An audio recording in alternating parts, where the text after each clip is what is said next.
Imagine being feared by almost everyone, not because you were cruel, but because you ruled the place nobody wanted to go. Imagine doing your duty perfectly, never betraying trust, never chasing power, never lying to gain worship, and still becoming the most misunderstood god in the entire universe of Olympus. Why did this happen? Why did the ruler of the underworld become a symbol of darkness when his story quietly speaks about honesty, responsibility, and loyalty? Tonight, we step into the silent kingdom beneath the earth to meet a god who never chased glory, yet carried the heaviest burden of all. Long before the world knew kings and empires, before cities rose and fell, the universe was divided among three brothers. Zeus ruled the sky, Poseidon ruled the sea, and Hades ruled the land no one wanted, the underworld. Not as punishment, not as exile, but as responsibility. The three brothers drew lots to divide the universe fairly. No cheating, no conspiracy, no rebellion. Hades accepted what fate handed him, silently, calmly, honestly. While Zeus ruled thunder and lightning above cheering crowds, Hades ruled silence beneath forgotten graves, and he never complained. Think carefully about this moment. If you were offered the bright sky, or the endless ocean, or a kingdom filled with shadows and the dead, which one would you choose? Hades did not choose, he accepted. That acceptance alone reveals something powerful. He was not chasing admiration, he was not chasing fame, he was doing his duty. And yet history remembered Zeus as king, Poseidon as mighty, but Hades as frightening. Why? Was it because he was evil, or because people feared what he represented? The truth is simple. Humans feared death, so they feared the ruler of death, and fear slowly turned into misunderstanding. Unlike Zeus, Hades never interfered with human wars. Unlike Poseidon, he never flooded cities in anger. Unlike many Olympian gods, he never played cruel games with mortals for entertainment. He stayed in his realm, he guarded balance, he protected order, he did his job. Even the gates of the underworld were guarded not to trap souls, but to protect the living world from chaos. Cerberus stood watch so that the dead remained where they belonged, so that nature remained balanced, so that life could continue safely above the earth. Yet people whispered his name with fear. Why? Because silence is often mistaken for cruelty. Consider Zeus, king of Olympus, powerful, respected, feared. But was he honest? Zeus often changed shape to deceive mortals. He broke promises. He punished humans harshly. He followed desire instead of justice many times. Still, he remained the hero of Olympus. Now look again at Hades. He never disguised himself to trick mortals.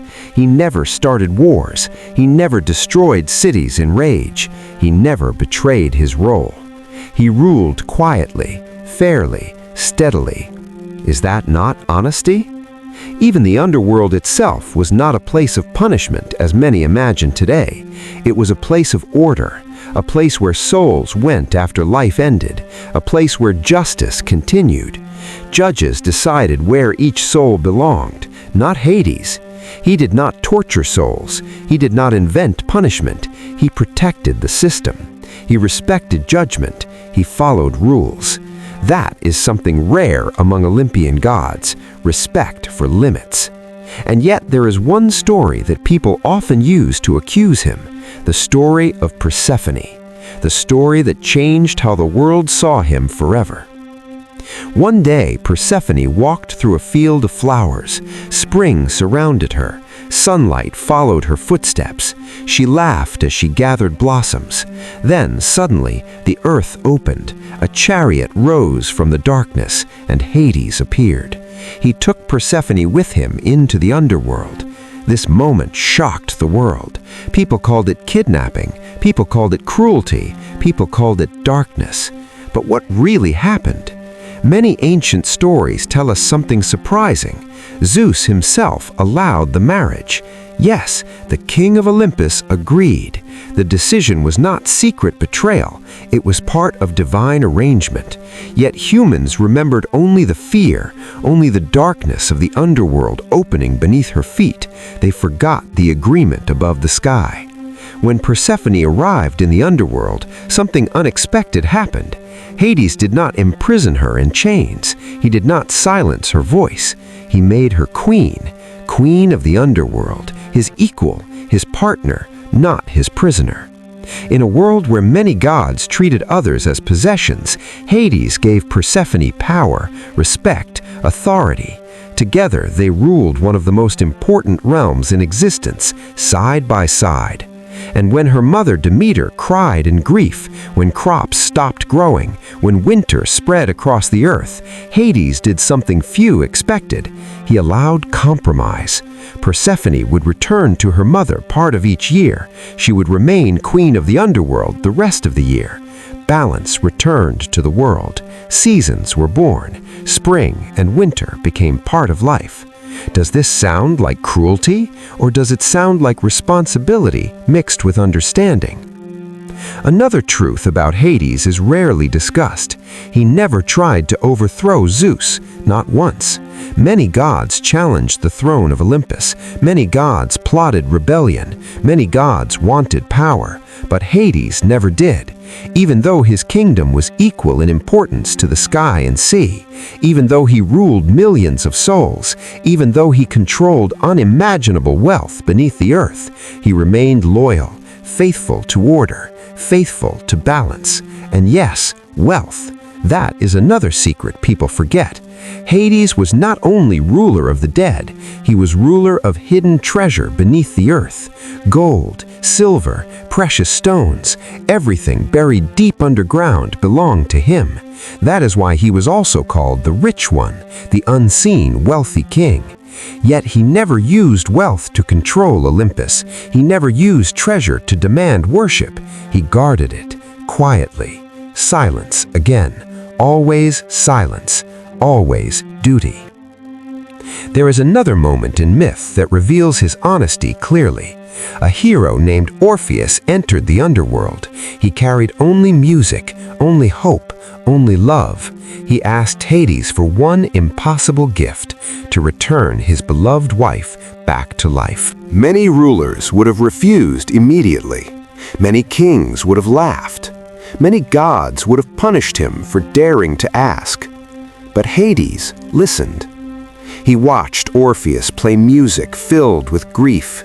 He heard love echo through the dark halls of the underworld. And something changed. He agreed. He allowed Orpheus to take his wife back on one condition. Do not look back until reaching the surface. That condition was fair, simple, clear, honest. Orpheus walked, step by step, closer to light, closer to hope, closer to life. But fear whispered inside his heart, and just before reaching freedom, he turned around, just once, and lost everything. Was that Hades being cruel, or was that Hades keeping his word exactly as promised? He did not trick Orpheus. He did not hide rules. He spoke clearly, and he followed those rules honestly. Another hero once entered the underworld, Heracles, the strongest warrior of myth. His final challenge was to capture Cerberus, the terrifying guardian of the gates. Instead of attacking immediately, Heracles asked permission, and something remarkable happened. Hades agreed. He allowed Heracles to take Cerberus only if he used no weapons, only if he caused no lasting harm. Again, rules, fairness, honesty. Hades trusted the hero to follow conditions, and when Heracles succeeded, Cerberus returned safely. Balance remained untouched. Do these stories describe a villain, or do they describe a careful guardian protecting the border between life and death? Even other gods respected him differently. They feared his authority, not because he was cruel, but because he never broke promises. And everyone knew if Hades made a decision, it would not change. In a world full of unpredictable gods, predictability became power. Consistency became strength. Honesty became identity. Think about something else. Hades rarely appeared among Olympians, rarely joined celebrations, rarely attended gatherings. Why? Was he rejected, or did he choose distance? Some stories suggest he preferred his duty over glory, preferred responsibility over admiration, preferred silence over applause.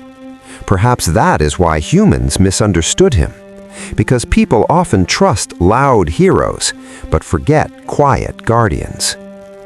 Even today, the idea of the underworld still frightens people. Darkness still creates fear. Unknown places still create stories, and rulers of unknown places still become villains in imagination. But what if the truth is different? What if the ruler of shadows was actually the most trustworthy guardian in the entire divine world? What if honesty does not shine like lightning? What if responsibility does not roar like the sea? What if loyalty speaks only through silence? Hades never chased attention, never begged for worship, never demanded admiration. He simply protected the boundary between life and death, without complaint, without pride, without betrayal. And maybe that is why his story still survives today, not as a tale of terror, but as a reminder that sometimes the quietest protector carries the heaviest responsibility. Sometimes the most feared figure holds the strongest integrity. Sometimes the god of darkness is not the enemy at all, but the keeper of balance itself. So next time you hear his name, ask yourself one question. Was Hades truly the darkest god of Olympus? Or was he simply the most honest one?